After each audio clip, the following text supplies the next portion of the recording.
નમસ્કાર વિદ્યાર્થી મિત્રો, આજે આપણે જોઈશું ગુજકેટ 2016નું ફિઝિક્સનું પેપર સોલ્યુશન. આપણો પ્રથમ પ્રશ્ન છે, એક રેડિયો એક્ટિવ તત્વ પી 3 તબક્કામાં નીચે મુજબની પ્રક્રિયાથી વિભંજન પામીને તત્વ એસમાં રૂપાંતર પામે છે તો આપણને શું મળશે એ આપણે અહીં જોવા માંગીએ છીએ. તો અહીં આપણે જોઈ શકીએ છીએ કે પીમાંથી જ્યારે પ્રક્રિયા થઈ આપણને ક્યુ તત્વ મળે છે ત્યારે સાથે હિલિયમ પણ મળે છે. એનો અર્થ થયો કે જો પીનો પરમાણુ ક્રમાંક ઝેડ અને પરમાણુ ભારાંક એ હોય તો ક્યુમાં પરમાણુ ક્રમાંકમાં 2નો ઘટાડો થશે અને પરમાણુ ભારાંકમાં 4નો ઘટાડો થાય. હવે એ જ રીતે ક્યુમાંથી જ્યારે આર બને ત્યારે ઇલેક્ટ્રોનનું ઉત્સર્જન થાય છે. તો ક્યુનો પરમાણુ ક્રમાંક Z-2 હતો, ઇલેક્ટ્રોનનું ઉત્સર્જન થાય તો પરમાણુ ક્રમાંક 1 વધે છે એટલે Z-1 થાય. જ્યારે પરમાણુ ભારાંક A-4 એ બંનેમાં સમાન રહેશે. હવે આરમાંથી એસ થાય છે ત્યારે પણ ઇલેક્ટ્રોન ઉત્સર્જાય છે. તો આ કિસ્સામાં પણ પરમાણુ ક્રમાંકમાં 1નો વધારો થાય તો Z-1 માંથી Z થશે. પરમાણુ ભારાંક બંનેમાં સમાન A-4. તો અહીંયા તમે જુઓ પી અને એસ નો પરમાણુ ક્રમાંક સમાન છે માટે પી અને એસ એ આઇસોટોપ્સ છે તેમ કહેવાય. આમ ઓપ્શન સી આપણો સાચો આન્સર થશે. પ્રશ્ન 2, આત્મપ્રેરકત્વ માટે આપેલા પૈકી કયો એકમ ખોટો છે? તો અહીંયા આપણને ઘણા બધા એકમો આપેલા છે, તેને આપણે જાણીએ છીએ તે પ્રમાણે આત્મપ્રેરકત્વનો એકમ હેનરી છે, તેને એસઆઈ એકમમાં ફેરવી આ બધા જ એકમોને આપણે ચકાસીએ તો છેલ્લે આપણને ખ્યાલ આવે કે મો ઇન્ટુ સેકન્ડ એ ખોટો એકમ છે.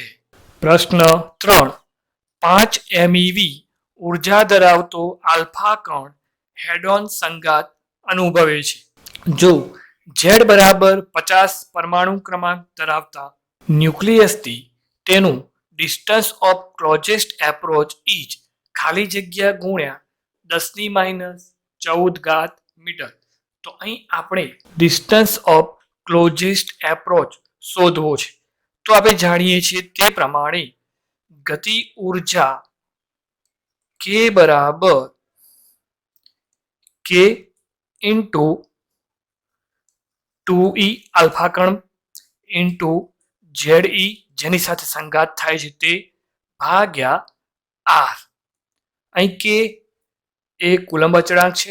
હવે આપણે R શોધવા માંગીએ છીએ તો R ને કરતા બનાવીએ તો R બરાબર K into 2E into ZE ભાગ્યા ગતિ ઉર્જા K.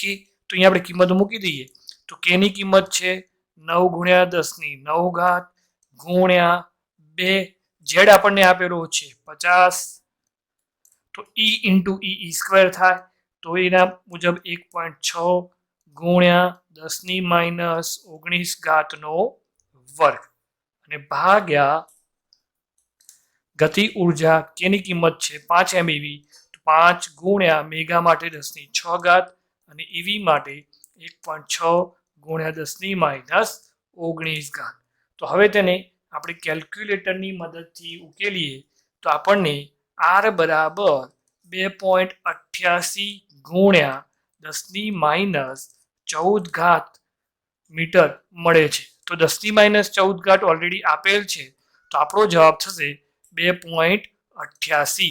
આમ ઓપ્શન બી આપણો સાચો આન્સર થશે. પ્રશ્ન 4, તત્વનો પરમાણુ દળાંક ખાલી જગ્યા. આપણે જાણીએ છીએ તે પ્રકારે પરમાણુ ક્રમાંક વત્તા ન્યુટ્રોનની સંખ્યા આપણને પરમાણુ ભારાંક આપે છે. તો અહીંયા આપણા 4 ઓપ્શન છે કે પરમાણુ દળાંક તેના પરમાણુ ક્રમાંક જેટલો અથવા તેનાથી મોટો હોય છે એટલે કે Z <= A. બીજો ઓપ્શન છે કે તેના પરમાણુ ક્રમાંક કરતાં હંમેશા મોટો હોય છે તો Z A. તેના પરમાણુ ક્રમાંક કરતાં હંમેશા નાનો હોય છે. આ તો ઓલવેઝ ખોટો ઓપ્શન જ છે.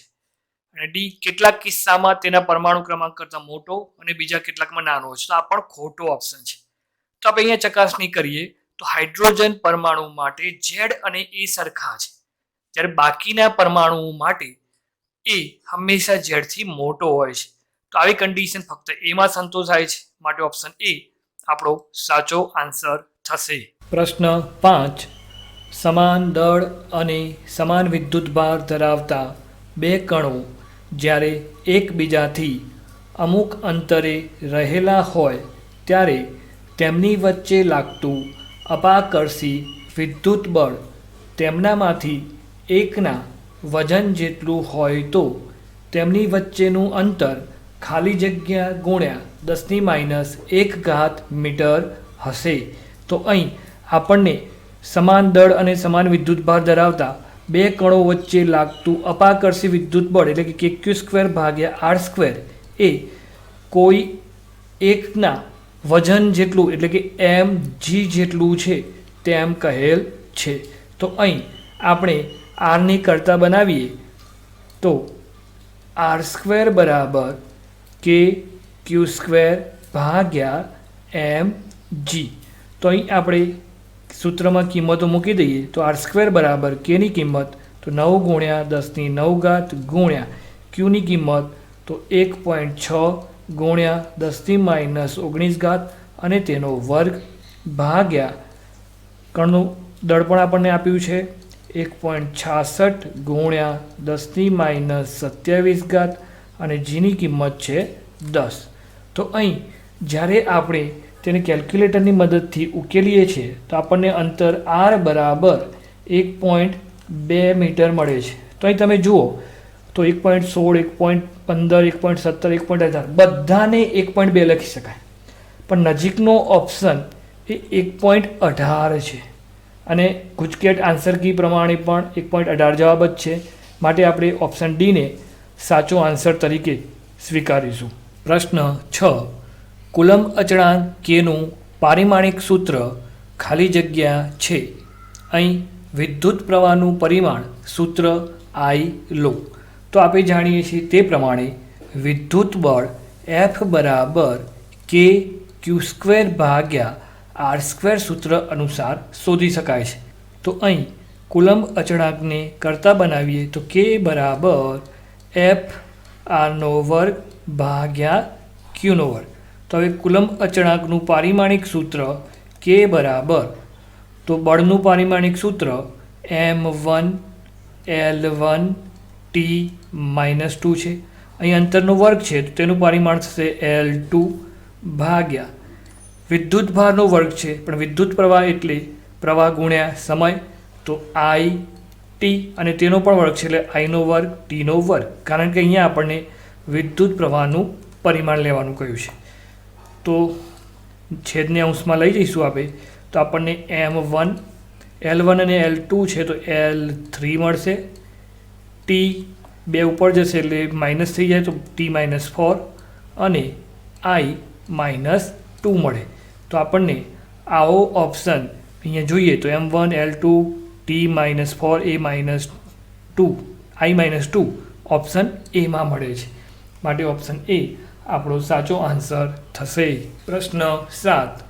એક પ્રોટોન એક ઇલેક્ટ્રોનથી દૂર તરફ જઈ રહ્યો છે તો તંત્રની સ્થિતિ ઊર્જાનું શું થશે? તો સ્થિતિ ઊર્જાનું સૂત્ર U બરાબર kq1q2/r છે. તો અહીંયા એક પ્રોટોન છે અને એક ઇલેક્ટ્રોન છે, માટે આપણી સ્થિતિ ઊર્જા જે છે તે નેગેટિવ મળશે. બીજી વસ્તુ કે તે દૂર જઈ રહ્યો છે. હવે r વધે છે, હવે r વધે તો સ્વાભાવિક છે કે U ઘટે, પણ તે નેગેટિવમાં ઘટે છે. હવે નેગેટિવમાં ઘટે છે એનો અર્થ એ થયો કે સ્થિતિ ઊર્જા એ આપણી વધશે. આમ ઓપ્શન બી આપણો સાચો આન્સર થશે. પ્રશ્ન 8. ધાતુની એક સમાન 10 ચોરસ પ્લેટોને આકૃતિમાં દર્શાવ્યા મુજબ ગોઠવેલ છે. દરેક પ્લેટની લંબાઈ L છે. આ ગોઠવણનું કેપેસિટન્સ ખાલી જગ્યા થશે. તો અહીંયા આપણને 10 પ્લેટો આપી છે જે આકૃતિમાં દર્શાવ્યા મુજબ ગોઠવેલ છે. તો પ્રથમ આ બંને પ્લેટ વચ્ચે 3D અંતર છે તો તેમનું capacitance epsilon 0 A by 3d થશે. આ બંને પ્લેટો કે જેઓ સમાંતર નથી તેથી તેમનું કેપેસિટન્સ 0 થાય. અહીં બંને પ્લેટો વચ્ચેનું કેપેસિટન્સ આપણને એપ્સાયલોન 0 એ બાય ડી મળશે. સિમિલરલી અહીંયા એપ્સાયલોન 0 એ બાય 3d મળશે. તો અહીં આપણને 3 કેપેસિટન્સ મળે છે અને ત્રણેય સમાંતરમાં હોવાથી સમતુલ્ય કેપેસિટન્સ C ડેશ બરાબર એપ્સાયલોન 0 એ બાય 3d વત્તા એપ્સાયલોન 0 એ બાય ડી વત્તા એપ્સાયલોન 0 એ બાય 3d. તો સમતુલ્ય કેપેસિટન્સ C ડેશ બરાબર અહીં આપણે એપ્સાયલોન 0 એ બાય ડીને કોમન કાઢીએ તો એપ્સાયલોન 0 એ બાય ડી કૌંસમાં 1/3 વત્તા 1 વત્તા 1/3. તો અહીંયા જુઓ 1/3 વત્તા 1/3 2/3 થાય અને 2/3 વત્તા 1 કરીએ તો આપણને 5/3 મળે. તો આપણને અહીંયા 5/3 એપ્સાયલોન 0 એ બાય ડી મળે. વળી અહીંયા આપણને પ્લેટની લંબાઈ L આપેલી છે તો ચોરસ પ્લેટ માટે ક્ષેત્રફળ A બરાબર L² લખી શકાય. તો આપણને અહીંયા C ડેશ બરાબર 5/3 એપ્સાયલોન 0 L² બાય ડી મળે. આમ ઓપ્શન બી આપણો સાચો આન્સર થશે. પ્રશ્ન 9. એક વિદ્યુત ભારિત કેપેસિટરની ઉર્જા U છે. હવે બેટરી દૂર કરી તેને તેના કરતાં બમણા બીજા એક વિદ્યુતભાર રહિત કેપેસિટર સાથે સમાંતરમાં જોડવામાં આવે છે તો પહેલા અને બીજા કેપેસિટરની ઉર્જાઓ અનુક્રમે ખાલી જગ્યા થશે. તો અહીં આપણે કેપેસિટરને પ્રારંભમાં બેટરી સાથે જોડીએ છીએ અને ત્યારબાદ બેટરી દૂર કરીને આપણે તેની સાથે બીજું બમણું કેપેસિટન્સ જોડીએ છીએ જેનું 2C વડે દર્શાવીએ છીએ. તો અહીં હવે બેટરી દૂર થઈ ગઈ છે એટલે આ ભાગ આપણે ધ્યાનમાં લેવાનો નથી. તો અહીં તમે જોઈ શકો છો બંને કેપેસિટર સમાંતરમાં છે માટે તેમના વિદ્યુત સ્થિતિમાન એક સમાન થાય. તો આ કિસ્સામાં ધારો કે પ્રારંભમાં સ્થિતિ ઉર્જા U બરાબર 1/2 CV² છે તો સ્થિતિમાન સમાન છે તો U ચલે છે C થાય. પ્રથમ કેપેસિટરનું કેપેસિટન્સ C હોય તો તેની સ્થિતિ ઉર્જા U1 ચલે છે C. બીજાનું કેપેસિટન્સ 2C છે તો તેની સ્થિતિ ઉર્જા U2 ચલે છે 2C થાય. તો આમ જોવા જઈએ તો દાખલો લાંબો થાય છે પણ આપણે શોર્ટમાં બતાવી દઈએ. અહીંયા પ્રથમ કેપેસિટરનું કેપેસિટન્સ C જ્યારે બીજાનું કેપેસિટન્સ બમણું છે તો જેટલો C વધારે સામે સ્થિતિ ઉર્જા પણ વધારે તો U2ની સ્થિતિ ઉર્જા U1 કરતાં બમણી હોવી જોઈએ ને આવો ઓપ્શન આપણી પાસે માત્ર એક જ છે C. U1ની સ્થિતિ ઉર્જા 1/9U અને U2ની 2/9U. આમ ઓપ્શન C આપણો સાચો આન્સર થશે. પ્રશ્ન 10. આપેલ પરિપથને બેટરીમાંથી મળતો કુલ વિદ્યુત પ્રવાહ કેટલો હશે? આ જે આપણો પરિપથ છે તેને આપણે સરળ સ્વરૂપે દર્શાવીએ જેથી સરળતાથી આપણને પરિણામી અવરોધ મળી જાય. તો અહીં તમે જુઓ તો આપણને પ્રારંભમાં બેટરી આપેલી છે. ઓકે, બેટરીનો ધન છેડો 3 ઓહ્મના અવરોધ સાથે જોડેલો છે. 3 ઓહ્મનો અવરોધ એ 6 ઓહ્મના અવરોધ સાથે જોડ્યો છે અને 6 ઓહ્મનો અવરોધ એ 1.5 ઓહ્મ અવરોધ સાથે જોડેલ છે અને 1.5 ઓહ્મનો જે અવરોધ છે તે બેટરીના ઋણ છેડા સાથે જોડેલો છે. હવે અહીંયા જે 2 ઓહ્મ છે તે 6 ઓહ્મ સાથે સમાંતર છે તો અહીંયા આપણે 2 ઓહ્મ જોડી દઈએ છીએ. તો ચલો આનો સમતુલ્ય પરિપથ ફરીથી બનાવીએ. તો અહીં તમે જોઈ શકો છો તે પ્રકારે 6 ઓહ્મ અને 2 ઓહ્મ બંને સમાંતર છે માટે તેનો સમતુલ્ય અવરોધ 6 × 2 ભાગ્યા 6 વત્તા 2 તો 12/8 તો 1.5 ઓહ્મ થાય. તો 3 ઓહ્મ 1.5 ઓહ્મ અને 1.5 ઓહ્મ હવે આપણને શ્રેણીમાં મળશે. તો આપણો પરિપથ કંઈક આ પ્રકારનો હશે. અહીં બેટરી, અહીં નીચે 1.5 ઓમ, ફરીથી 1.5 ઓમ અને 3 ઓમ અવરોધ. તો અહીંયા 3 ઓમ અવરોધ છે, અહીંયા 1.5 છે અને અહીંયા પણ 1.5 છે. તો સમતુલ્ય અવરોધ R બરાબર 1.5 વત્તા 1.5 વત્તા 3 બરાબર 6 ઓમ આપણને અવરોધ મળે છે. પણ અહીં આપણને વિદ્યુત પ્રવાહ કેટલો હશે તે શોધવાનું કહ્યું છે. તો ઓમના નિયમ અનુસાર I બરાબર V ભાગ્યા R. તો V આપણને આપ્યો છે 9 વોલ્ટ, અવરોધ આપણે શોધ્યો 6 ઓમ, તો 9 ભાગ્યા 6 તો 1.5 એમ્પિયર. આમ ઓપ્શન ડી આપણો સાચો આન્સર થશે. પ્રશ્ન 11. એક વિદ્યાર્થીને સમાન EMF 1.5 વોલ્ટ અને સમાન આંતરિક અવરોધ 0.1 ઓમ ધરાવતા 4 વિદ્યુત કોષો આપવામાં આવે છે. આ વિદ્યાર્થીને વિદ્યુત કોષો સહાયક સ્થિતિમાં જોડવાનું કહેવામાં આવે છે. ભૂલથી તે એક વિદ્યુત કોષને ઉલટી રીતે જોડે છે. તો આ જોડાણમાં પરિણામી EMF અને પરિણામી આંતરિક અવરોધ ખાલી જગ્યા છે. તો વિદ્યાર્થી એક જ વિદ્યુત કોષને ઉલટો જોડે છે, મતલબ બાકીના 3 વિદ્યુત કોષો સહાયક સ્થિતિમાં હશે, જ્યારે ચોથો વિદ્યુત કોષ એ વિનાશક સ્થિતિમાં હશે. ત્રણેયનું EMF E, જ્યારે ચોથાનું -E થશે. તો E અને -E કેન્સલ થઈ જાય.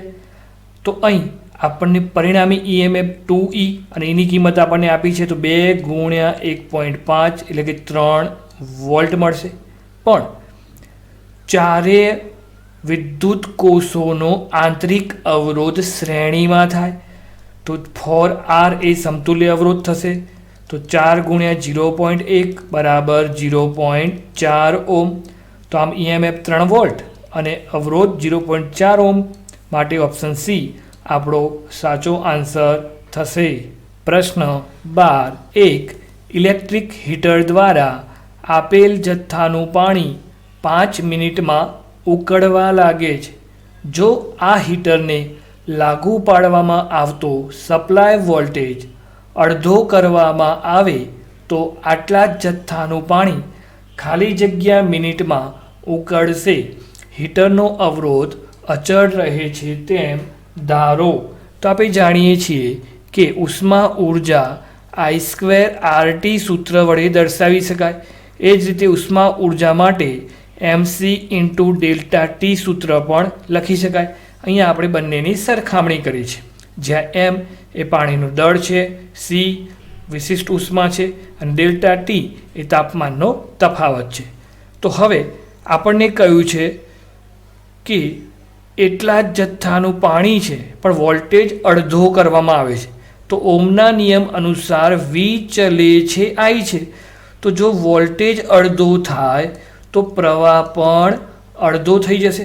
તો આ કિસ્સામાં આપણને પાણીને ઉકળવા માટે લાગતો સમય કેટલો છે તે શોધવું છે. તો આ સૂત્રને આપણે ફરીથી લખીએ તો પ્રવાહ અડધો થાય છે માટે I/2². અવરોધ અચળ છે, લાગતો સમય T' કહી દઉં છું બરાબર MC∆T. આને સમીકરણ 1 કહી દો, આને સમીકરણ 2 કહી દઈએ. સમીકરણ 2 અને 1નો આપણે ગુણોત્તર લઈએ તો આપણને અહીં I²/4 RT ભાગ્યા I²RT બરાબર. અહીંયા તમે જુઓ જમણી બાજુના બંને પદો સમાન છે તો તેનો ગુણોત્તર 1 થઈ જશે. તો અહીંયા R પણ કેન્સલ થશે, I² પણ કેન્સલ થાય. તો T' ને આપણે કરતા બનાવીએ તો T' અહીંયા છેદમાં 4T બરાબર આપણને 1 મળશે. તો T' બરાબર 4T. T આપણને આપ્યો છે 5 મિનિટ. તો T' બરાબર 4 ગુણ્યા 5 બરાબર 20 મિનિટ. આમ ઓપ્શન બી આપણો સાચો આન્સર થશે.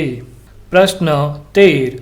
આકૃતિમાં દર્શાવ્યા પ્રમાણે P, Q અને R અતિ લાંબા સુરેખ તારમાંથી અનુક્રમે 20 એમ્પિયર, 40 એમ્પિયર અને 60 એમ્પિયર જેટલો વિદ્યુત પ્રવાહ તીર વડે દર્શાવેલ દિશાઓમાં વહે છે. આ સ્થિતિમાં તાર ક્યુ પર લાગતા પરિણામી બળની દિશા તાર ક્યુની ખાલી જગ્યા હશે.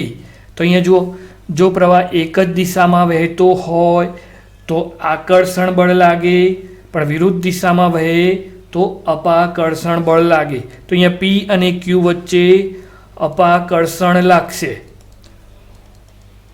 તો અપાકર્ષી બળ લાગે એટલે ક્યુ અહીંયા વિરુદ્ધ દિશામાં જશે, પણ ક્યુ અને આર વચ્ચે આકર્ષણ બળ લાગે છે, માટે પી દ્વારા અપાકર્ષણ અને આર દ્વારા આકર્ષણ લાગે. તો સળિયો ક્યુ એ જમણી તરફ જાય. આમ ઓપ્શન બી આપણો સાચો આન્સર થશે. પ્રશ્ન 14. બી માન ધરાવતા સમાન ચુંબકીય ક્ષેત્રમાં ક્ષેત્રને લંબરૂપે એમ દળ ધરાવતો આલ્ફા કણ આર ત્રિજ્યાના વર્તુળ માર્ગ પર ગતિ કરે છે. આથી આ કણને એક ભ્રમણ કરતાં લાગતો સમય ખાલી જગ્યા છે. તો એક ભ્રમણ માટે લાગતો સમય આવર્તકાળ ટી બરાબર 2πm ભાગ્યા QB સૂત્ર અનુસાર દર્શાવી શકાય. પણ અહીં આપણને આલ્ફા કણ આપ્યો છે, માટે વિદ્યુત ભાર આપણો Q બરાબર 2E થશે. તો 2E ઇન્ટુ બી થાય. 2 and 2 કેન્સલ કરી દઈએ તો આવર્તકાળ ટી બરાબર πm ભાગ્યા EB આપણને મળે. તો આમ ઓપ્શન ડી આપણો સાચો આન્સર થશે. પ્રશ્ન 15.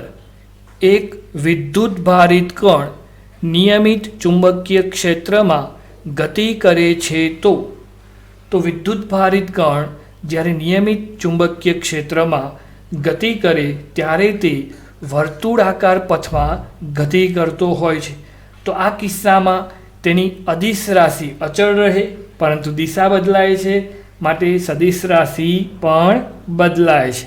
તો અહીં વિદ્યુત ભારિત કણની ગતિ ઉર્જા અચળ રહે છે, કારણ કે ગતિ ઉર્જા અદિશ રાશિ છે, અને વેગમાન એ બદલાતું રહે છે. તો આપણો આવો ઓપ્શન કયો છે કે જેમાં વેગમાન બદલાય અને ગતિ ઉર્જા અચળ રહેતી હોય? તો એવો ઓપ્શન આપણો સી છે કે તેનું વેગમાન બદલાય છે, પણ ગતિ ઉર્જામાં ફેરફાર થતો નથી. પ્રશ્ન 16. આદર્શ એમીટર અને આદર્શ વોલ્ટમીટરના અવરોધ અનુક્રમે ખાલી જગ્યા ઓમ અને ખાલી જગ્યા ઓમ હોય છે. તો એમીટર એવું હોવું જોઈએ કે તેમાંથી બધો જ પ્રવાહ પસાર થાય. તો બધો જ પ્રવાહ ક્યારે પસાર થાય? કે જ્યારે તેનો અવરોધ શૂન્ય હોય. અને વોલ્ટમીટર એવું હોવું જોઈએ કે તેમાંથી કોઈ પણ પ્રવાહ પસાર થવો જોઈએ નહીં. તો કોઈ પણ પ્રવાહ પસાર ક્યારે થાય? કે જ્યારે તેનો અવરોધ અનંત હોય. તો આમ અવરોધ 0 અને અનંત, માટે ઓપ્શન બી આપણો સાચો આન્સર થશે. પ્રશ્ન 17. 2 એકમ જેટલી લંબાઈ ધરાવતા સ્ટીલના એક સુરેખ તારની ચુંબકીય ડાયપોલ મોમેન્ટ m એકમ છે. જો આ તારને અર્ધવર્તુળાકાર ચાપના રૂપમાં વાળવામાં આવે તો તેની નવી ચુંબકીય ડાયપોલ મોમેન્ટ ખાલી જગ્યા એકમ હશે. તો જ્યારે તારની લંબાઈ L બરાબર 2 એકમ હોય તો આ કિસ્સામાં તેની ચુંબકીય ડાયપોલ મોમેન્ટ m છે, અને m બરાબર p ઇન્ટુ L પરથી 2p આપણે લખી શકીશું, કારણ કે અહીંયા L બરાબર 2 છે. હવે L લંબાઈના તારને અર્ધવર્તુળાકાર વાળવામાં આવે તો આ કિસ્સામાં તારની લંબાઈ એ અર્ધ પરિઘ જેટલી થાય છે. તો તારની લંબાઈ L બરાબર પાઈ r, તો r બરાબર L ભાગ્યા પાઈ થશે, અને Lની કિંમત આપણી પાસે છે તે પ્રમાણે 2, તો 2/પાઈ થાય. તો હવે અહીં આપણે જોઈએ તો તારના બે છેડાઓ એટલે કે ધ્રુવમાન જે છે તેમની વચ્ચેનું અંતર 2r જેટલું થશે. તો આ કિસ્સામાં નવી ડાયપોલ મોમેન્ટ એમ ડેશ બરાબર 2r ઇન્ટુ પી. તો પીની કિંમત આપણે અહીંયા મૂકી દઈએ તો 2 ઇન્ટુ 2/π ઇન્ટુ પી મળે, જેને આપણે 2/π ઇન્ટુ 2p વડે દર્શાવી શકીએ. અને 2p બરાબર તો m છે, તો m ડેશ બરાબર 2/π ઇન્ટુ m. તો આમ ઓપ્શન બી આપણો સાચો આન્સર થશે. પ્રશ્ન 18. ફેરોમેગ્નેટિક પદાર્થો માટે હિસ્ટ્રીસિસ સાયકલ વડે ઘેરાતું ક્ષેત્રફળ ખાલી જગ્યા દર્શાવે છે. તો ફેરોમેગ્નેટિક પદાર્થ માટે હિસ્ટ્રીસિસ સાયકલ વડે ઘેરાતું ક્ષેત્રફળ એ નમૂનામાં એકમ ક્ષેત્રફળ દીઠ દરેક સાયકલમાં વ્યય થતી ઉષ્મા ઉર્જા દર્શાવે છે. આમ ઓપ્શન બી આપણો સાચો આન્સર થશે. પ્રશ્ન 19. રોડ્સ કોષોનું રેટિનામાં કાર્ય શું છે? ખૂબ જ સરળ પ્રશ્ન. તો રોડ કોષો પ્રકાશની ઓછી તીવ્રતાની સંવેદના મેળવવાનું કાર્ય કરે છે, માટે ઓપ્શન બી આપણો સાચો આન્સર થશે. પ્રશ્ન 20. જો પ્રકાશને પ્રકેરિત કરતા કણોનું પરિમાણ આપાત પ્રકાશની તરંગલંબાઈ કરતાં ઓછું હોય તો તેવા પ્રકીર્ણનને ખાલી જગ્યા પ્રકીર્ણન કહે છે. કણોનું પરિમાણ આપાત પ્રકાશની તરંગલંબાઈ કરતાં ઓછું હોય તો તેવા પ્રકીર્ણનને રેલે પ્રકીર્ણન કહે છે. આમ ઓપ્શન ડી આપણો સાચો આન્સર થશે. પ્રશ્ન 21. F1 અને F2 કેન્દ્ર લંબાઈ ધરાવતા બે પાતળા લેન્સ વચ્ચેનું અંતર d જેટલું છે. તેમના સંયોજનની સમતુલ્ય કેન્દ્ર લંબાઈ ખાલી જગ્યા છે. તો જ્યારે બે લેન્સ વચ્ચે d જેટલું અંતર હોય ત્યારે સમતુલ્ય કેન્દ્ર લંબાઈ 1/f બરાબર 1/f1 વત્તા 1/f2 માઇનસ d/f1 f2 સૂત્ર અનુસાર શોધી શકાય. તો અહીંયા આપણે ઉકેલ શોધીએ તો 1/f1 બરાબર આનું લસા લઈએ તો આપણને f1 વત્તા f2 ભાગ્યા f1 into f2 minus d/f1 f2. હવે અહીં સમછેદી છે માટે 1/f બરાબર f1 plus f2 minus d ભાગ્યા f1 ઇન્ટુ f2.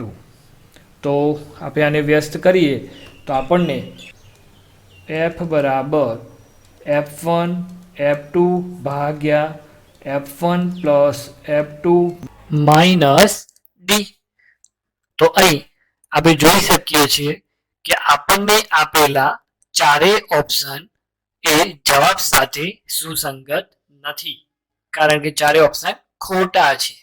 તો આપણો સાચો આન્સર f બરાબર f1 f2 ભાગ્યા f1 plus f2 minus D થશે. પ્રશ્ન 22. લાલ અને જાંબલી રંગના પ્રકાશના કિરણો માટે કોઈ લેન્સની કેન્દ્ર લંબાઈઓ અનુક્રમે fr અને fv હોય તો નીચેનામાંથી કયો સંબંધ સાચો છે? લાલ રંગ, તો લાલ રંગ માટે તરંગ લંબાઈ વધારે છે તો તેની ઝડપ ઓછી થાય, અને ઝડપ ઓછી હોય તો તેનું વિચલન ઓછું જોવા મળે. તો લાલ રંગ આપણને વક્રીભવન પામી અહીંયા જોવા મળે અને તેની કેન્દ્ર લંબાઈ fr મળશે. બીજો રંગ જાંબલી છે તો જાંબલી રંગની તરંગ લંબાઈ ઓછી છે તો તેની ઝડપ વધારે થશે, માટે તેનું વિચલન પણ વધુ જોવા મળે. તેથી તે અક્ષ પર અહીં મળે તો આ કિસ્સામાં તેની કેન્દ્ર લંબાઈ fv થશે.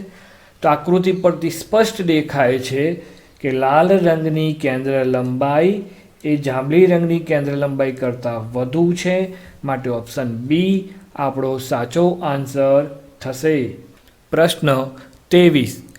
ઇલેક્ટ્રોનની ડ બ્રોગલી તરંગ લંબાઈ 0.5 ગુણ્યા 10⁻10 મીટરથી વધારીને 1 ગુણ્યા 10⁻10 મીટર કરવા માટે તેની ઉર્જા ખાલી જગ્યા કરવી પડે.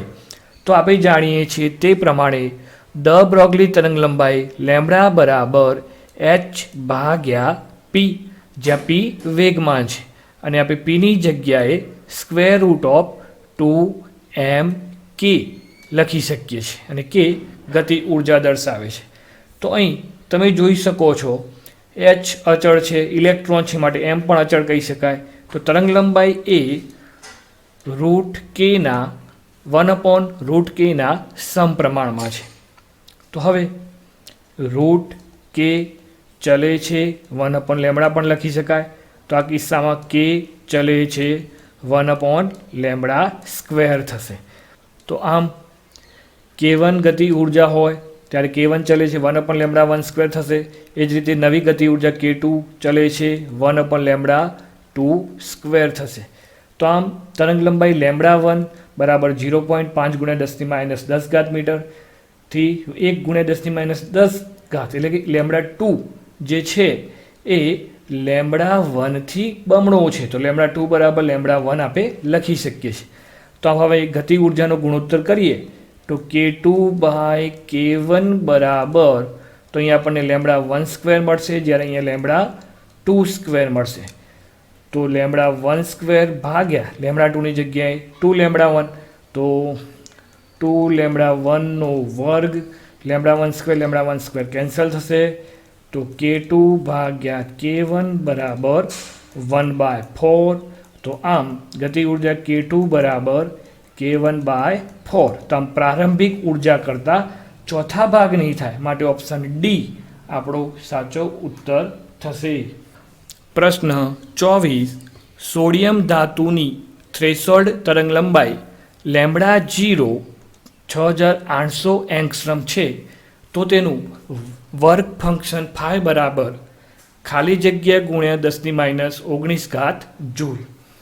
વર્ક ફંક્શન ફાઈ 0 બરાબર hc ભાગ્યા λ0 સૂત્ર પરથી શોધી શકાય. તો અહીંયા આપણી પાસે બધી જ કિંમતો છે.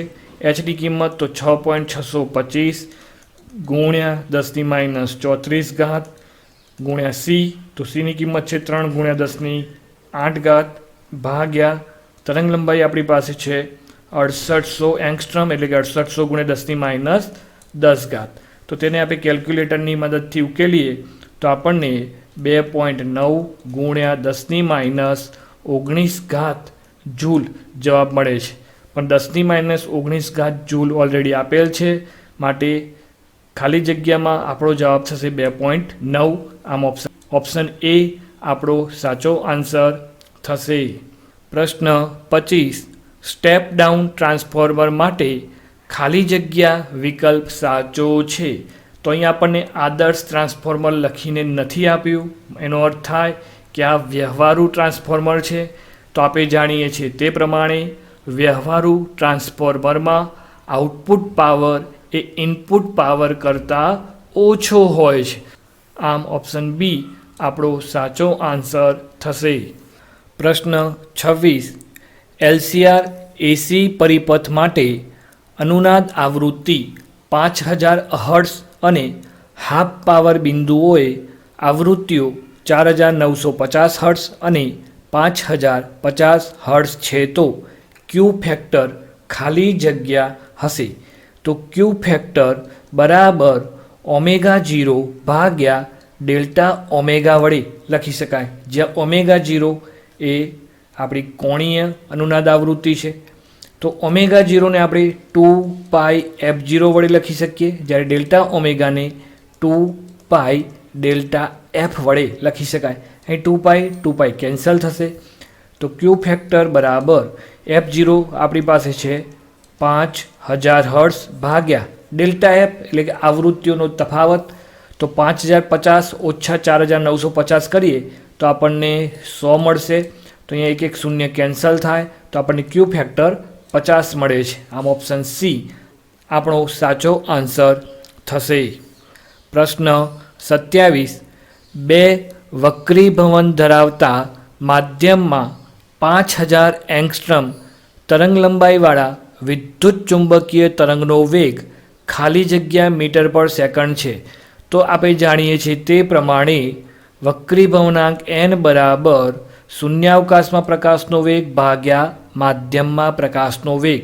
તો અહીં હું વીને કરતાં બનાવું તો વી બરાબર સી ભાગ્યા એન. તો સીની કિંમત આપણે જાણીએ છીએ તે પ્રમાણે 3×10⁸ મીટર પ્રતિ સેકન્ડ અને એન આપ્યું છે આપણને 2. તો આપણને વેગ અહીં મળશે 3/2 એટલે કે 1.5×10⁸ મીટર પ્રતિ સેકન્ડ. આમ ઓપ્શન બી આપણો સાચો આન્સર થશે. પ્રશ્ન 28. વાદળી પ્રકાશની મદદથી વિવર્તન મેળવવામાં આવે છે. હવે જો વાદળી પ્રકાશને બદલે પીળો પ્રકાશ વાપરવામાં આવે તો આપણે જાણીએ છીએ તે પ્રમાણે અહીં અધિકતમો અને ન્યૂનતમોની વાત કરી છે. તો શલાકાની પહોળાઈ બીટા બરાબર λ/d સૂત્ર પરથી આપણે શોધી શકીએ છીએ. હવે વાદળી પ્રકાશ કરતાં પીળા પ્રકાશની તરંગલંબાઈ વધારે છે. તો અહીં આપણને તરંગલંબાઈ વધારવાની વાત કરી છે. તો તરંગલંબાઈ વધે તો બીટા પણ વધે. તો આના પરથી કહી શકાય કે શલાકાની પહોળાઈ વધે છે. તો હવે શલાકાની પહોળાઈઓ વધે છે તો આમ અધિકતમો અને ન્યૂનતમો પહોળા અને એકબીજાથી દૂર જાય. આમ ઓપ્શન એ આપણો સાચો આન્સર થશે. પ્રશ્ન 29. એન્ટેનામાંથી વિકેન્દ્રિત થતો પાવર ખાલી જગ્યાના સમપ્રમાણમાં હોય છે. તો એન્ટેનામાંથી વિકેન્દ્રિત થતો પાવર એ તરંગલંબાઈના વર્ગના સમપ્રમાણમાં હોય છે. વળી આપણે જાણીએ છીએ તે પ્રમાણે તરંગલંબાઈ એ આવૃત્તિના વ્યસ્ત પ્રમાણમાં હોય. તો એને હું અહીંયા મૂકી દઉં. પી ચલે છે તો તરંગલંબાઈની જગ્યાએ 1/f મૂકીએ આપણે તો આપણને f² મળશે. તો આમ આપણો જવાબ ઓપ્શન ડી મળશે. પ્રશ્ન 30.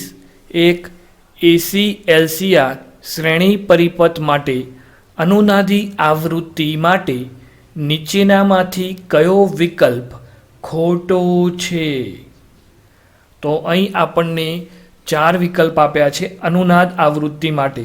તો આપણે જાણીએ છીએ તે પ્રમાણે અનુનાદ આવૃત્તિ માટે XL બરાબર XC થાય.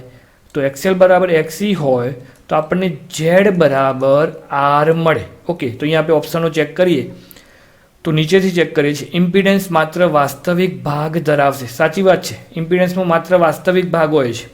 એલને લીધે કડા તફાવત બરાબર સીને લીધે કડા તફાવતનું વિરુદ્ધ, એ પણ સાચું છે. એલ અને સીને લીધે મળતા રિએક્ટન્સનું મૂલ્ય સમાન છે તો પણ સમાન છે. અવરોધનું મૂલ્ય 0 છે તો અહીંયા આપણને અવરોધનું મૂલ્ય 0 મળતું નથી. તો ઓપ્શન એ જે ખોટો છે, આપણે ખોટો આન્સર જ શોધવો છે. તો આમ ઓપ્શન એ અહીં આપણો સાચો આન્સર થશે. પ્રશ્ન 31. એલસીઆર પરિપથમાં એસી પ્રાપ્તિ સ્થાનની કોણીય આવૃત્તિ ઘટાડતા ઇન્ડક્ટિવ રિએક્ટન્સ અને કેપેસિટિવ રિએક્ટન્સ ખાલી જગ્યા. તો આપણે જાણીએ છીએ તે પ્રમાણે ઇન્ડક્ટિવ રિએક્ટન્સ XL બરાબર ωL છે, જ્યારે કેપેસિટિવ રિએક્ટન્સ XC બરાબર 1/ωc છે.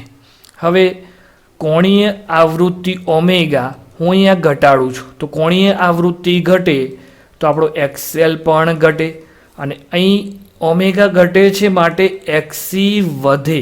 તો આપણો જવાબ થશે ઘટે અને વધે. તો આમ ઓપ્શન એ આપણો સાચો આન્સર થશે. પ્રશ્ન 32. હાઇડ્રોજન પરમાણુઓને ધરા સ્થિતિમાંથી ચોથી સ્થિતિમાં ઉત્તેજિત કરવામાં આવે છે તો ખાલી જગ્યા જેટલી સંખ્યાની વર્ણપટ રેખાઓ મળશે. તો વર્ણપટ રેખાઓની સંખ્યા બરાબર n×n-1 ભાગ્યા 2. તો અહીં આપણને ચોથી ઉત્તેજિત અવસ્થા આપી છે તો n બરાબર 4 છે તો 4 મૂકી દો તો 4×4 - 1 ભાગ્યા 2. તો 4×3 ભાગ્યા 2, 4×3 12 ભાગ્યા 2 એટલે આપણને 6. તો આમ આપણને 6 જેટલી વર્ણપટ રેખાઓ મળે. આમ ઓપ્શન બી આપણો સાચો ઉત્તર થશે. પ્રશ્ન 33. કોઈપણ લોજિક ગેટ માટે ઇનપુટ એ, ઇનપુટ બી અને આઉટપુટ વાયના સિગ્નલો આકૃતિમાં દર્શાવ્યા છે. આ લોજિક ગેટ કયો હશે? તો અહીં જુઓ, પ્રારંભમાં ઇનપુટ એ 0 છે, ઇનપુટ બી પણ 0 છે, જ્યારે આઉટપુટ 1 છે. તો બંને ઇનપુટ 0 હોય અને આઉટપુટ 1 મળે એ માત્ર નાન્ડ ગેટમાં જોવા મળે. તો આમ ઓપ્શન એ આપણો સાચો આન્સર થશે. પ્રશ્ન 34. સીઈ ટ્રાન્ઝિસ્ટર એમ્પ્લીફાયરનો વોલ્ટેજ ગેઇન 100 અને તેને ઇનપુટમાં આપેલ સિગ્નલ 0.2 cos 328t વોલ્ટ છે. તો આઉટપુટ સિગ્નલ ખાલી જગ્યા વોલ્ટ હશે. અહીં સીઈ એટલે કોમન એમીટર ટ્રાન્ઝિસ્ટરની વાત આપણને કહેલી છે. તો અહીં આપણને વોલ્ટેજ ગેઇન એવી આપેલો છે જે 100 છે. વળી વોલ્ટેજ ગેઇન બરાબર આપણે આઉટપુટ વોલ્ટેજ ભાગ્યા ઇનપુટ વોલ્ટેજ લખી શકીએ. તેથી આઉટપુટ વોલ્ટેજ V0 બરાબર 100 ગુણ્યા VI. તો અહીં આપણને ઇનપુટ વોલ્ટેજ આપ્યો છે 0.2 વોલ્ટ. તો આપણને 100 ગુણ્યા 0.2 મળે. તો 100 ગુણ્યા 0.2 આપણને 20 વોલ્ટ મળશે. હવે ટ્રાન્ઝિસ્ટરની વાત છે. તો ટ્રાન્ઝિસ્ટરમાં ઇનપુટ અને આઉટપુટ સિગ્નલ વચ્ચેનો કડા તફાવત 180 ડિગ્રીનો હોય. ફાઈ બરાબર 180 ડિગ્રી. તો ચલો આપણે અહીંયા ઉત્તર ચેક કરીએ કે જે આઉટપુટમાં 20 વોલ્ટ અને કડા તફાવત 180 ડિગ્રી હશે. તો જુઓ, એમાં કોઈ કડા તફાવત નથી. બીમાં 20 વોલ્ટ આઉટપુટ છે અને કડા તફાવત 180 છે. આમ ઓપ્શન બી અહીં આપણો સાચો આન્સર થશે. પ્રશ્ન 35. કઈ અર્ધવાહક રચનાને કોઈ પણ પ્રકારના બાયસ વોલ્ટેજની જરૂર પડતી નથી? તો આપણે જાણીએ છીએ બધાને વોલ્ટેજ આપવો પડે, પણ સોલર સેલને વોલ્ટેજ આપવો પડતો નથી. તો આમ સોલર સેલને બાયસ વોલ્ટેજની જરૂર પડતી નથી.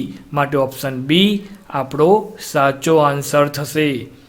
પ્રશ્ન 36.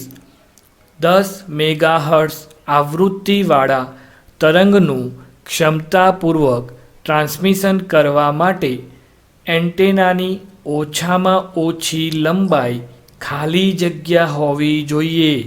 તો અહીં આપણને આવૃત્તિ આપી છે. તો આવૃત્તિ પરથી આપણે તરંગ લંબાઈ શોધીએ. તો તરંગ લંબાઈ લેમ્બડા બરાબર સી ભાગ્યા એફ. સીની કિંમત છે 3 ગુણ્યા 10⁸ મીટર પ્રતિ સેકન્ડ. આવૃત્તિ 10 મેગાહર્ટ્ઝ છે, તો 10 ગુણ્યા 10⁶ હર્ટ્ઝ. તો અહીંયા છેદમાં 10⁷ થશે. તો આપણને અહીંયા જવાબ મળશે 3 ગુણ્યા 10 એટલે કે 30 મીટર.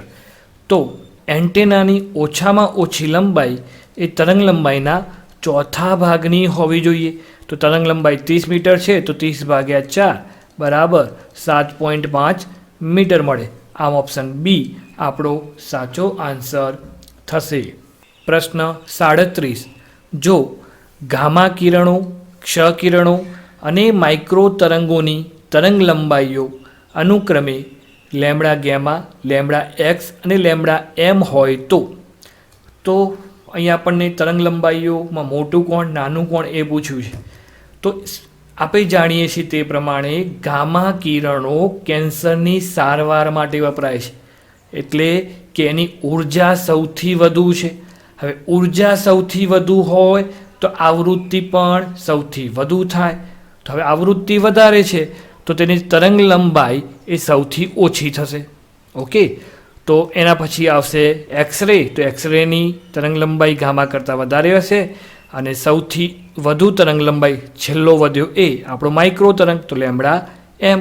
તો આમ ઓપ્શન બી અહીં આપણો સાચો આન્સર થશે. પ્રશ્ન 38. 100 ઓમ અવરોધ અને √3H ઇન્ડક્ટન્સના શ્રેણી જોડાણવાળા પરિપથમાંથી 50/π હર્ટ્ઝ આવૃત્તિવાળો એસી પ્રવાહ પસાર કરતા વોલ્ટેજ અને પ્રવાહ વચ્ચેનો કડા તફાવત ખાલી જગ્યા થાય. તો અહીં કડા તફાવત શોધવા માટે tan phi બરાબર XL ભાગ્યા R સૂત્રનો ઉપયોગ કરીશું. તો અહીં આપણે કિંમતો મૂકીએ તો એક્સએલની જગ્યાએ ઓમેગા એલ લખી શકાય, તો ઓમેગા એલ ભાગ્યા આર, અને ઓમેગાની જગ્યાએ 2πf, તો 2πfl ભાગ્યા આર. ચલો બધી જ કિંમતો મૂકો તો tan phi બરાબર 2π ગુણ્યા આવૃત્તિ આપણી પાસે છે 50 ભાગ્યા પાઈ ગુણ્યા એલની કિંમત છે √3 ભાગ્યા આર આપણને આપ્યો છે 100. તો અહીંયા પાઈ કેન્સલ થશે, 50 ગુણ્યા 2 100 થાય, તો છેદમાં 100 છે, તો આમાં આપણને √3 મળે છે. તો tan phi ક્યારે √3 હોય? તો જ્યારે ફાઈની કિંમત 60 ડિગ્રી હોય ત્યારે આપણને tan phi √3 મળે. આમ ઓપ્શન સી આપણો સાચો આન્સર થશે. પ્રશ્ન 39.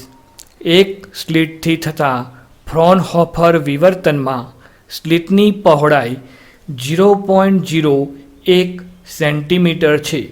જો સ્લિટને લંબરૂપે આપાત પ્રકાશની તરંગલંબાઈ 5000 એંગસ્ટ્રમ હોય તો દ્વિતીય અધિકતમનું મધ્યસ્થ અધિકતમની મધ્યરેખાથી કોણીય અંતર ખાલી જગ્યા રેડિયન હશે.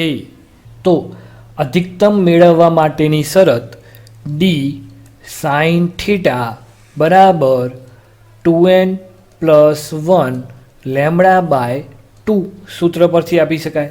તો આપણે કોણીય અંતર શોધવું છે તો હું સાઇન થીટાને કરતા બનાવી દઉં. તો સાઇન થીટા બરાબર 2n + 1 λ/2d. તો અહીંયા આપણે બધી જ કિંમતો મૂકી દઈએ તો 2 દ્વિતીય અધિકતમ આપ્યું છે તો n બરાબર 2 થશે, વત્તા 1 લેમડાની કિંમત આપણને આપી છે 5000 એંગસ્ટ્રમ, તો 5000 ગુણ્યા 10⁻8 સેન્ટીમીટર, અને ભાગ્યા છેદમાં 2 * ડીની કિંમત આપણને આપી છે 0.01 સેન્ટીમીટર. તો હવે આપણે તેને ઉકેલીએ તો આપણને 1.25 ગુણ્યા 10⁻2 મળે છે. તો તેને વ્યવહારિક રીતે લખીએ તો 0.0125 મળે છે. આમ ઓપ્શન ડી આપણો સાચો આન્સર થશે. પ્રશ્ન 40. 1 ગ્રામ રેડિયો એક્ટિવ તત્વ 2 દિવસને અંતે 1/5 ગ્રામ થઈ જાય છે, તો કુલ 4 દિવસને અંતે કેટલું દળ બાકી રહેશે? તો આપણે અર્ધ આયુની જ્યારે વાત કરતા હોય ત્યારે અર્ધ આયુ 1/2 માટે આપણે n/n0 બરાબર 1/2 બરાબર 1/2 અને ઉપર t/અર્ધ આયુ આવું સૂત્ર લખીએ છીએ. તો અહીં તમે જુઓ 1 ગ્રામ રેડિયો એક્ટિવ તત્વ છે જે 2 દિવસને અંતે 1/5 થઈ જાય છે, 5મો ભાગ થઈ જાય છે. તો અહીં આપણે અર્ધ આયુની જગ્યાએ પંચ આયુનું સૂત્ર વાપરીએ તો પંચ આયુ. તો આ માટે અહીં આપણે n/n0 બરાબર 1 તો 2ની જગ્યાએ આપણે 5 લઈશું, ઉપર t/ ટોર્કમાં 1/5. તો ચલો કિંમત મૂકો તો 1/5. આપણી પાસે સમય હતો 4 દિવસ અને અર્ધાયુ સમય છે 2 દિવસ. તો 4/2 2 થશે, તો 1/5નો વર્ગ, અને 5નો વર્ગ 25 થાય, તો 1/25 ગ્રામ. આમ ઓપ્શન બી આપણો સાચો આન્સર થશે.